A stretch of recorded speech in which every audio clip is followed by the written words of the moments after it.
Ryan, marami na ba ang voluntaryong nag-downgrade ng kanilang visa?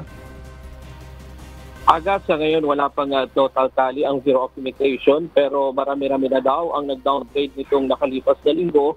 Kaya yung mahigit 10,000 na bilang noong nakaraang Lunes, posibleng malaki pa ang maidagdag dyan.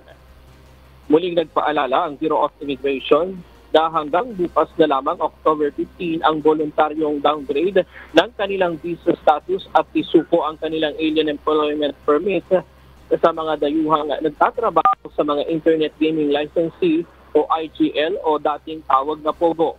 Ayon kay Dana Sandoval, tagapagsalita ng Bureau of Immigration, bukas ang kanilang tanggapan sa SM Aurora Office ngayong walang pasok sa Pasay at Maynila hanggang bukas dahil sa isinasagawang Asia Pacific Ministerial Conference on Disaster Risk Reduction.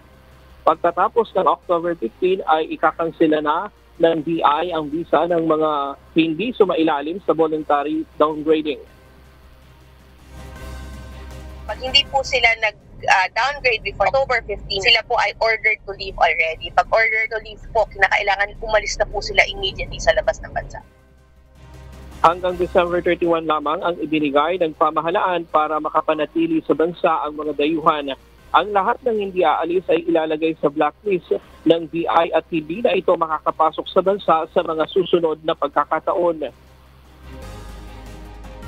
File your downgrading now and leave the country by December 31.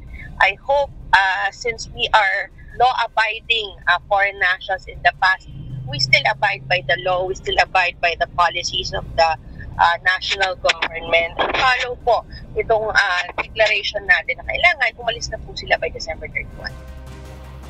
Target ng DI ang 30,000 na dayuhan, bagamat hindi naman daw ang lahat ng mga ito ay inaasahang magda-downgrade ng kanilang visa dahil ang ilan ay kusa ng umalis at pinabayaan na lamang mapaso ang kanilang visa.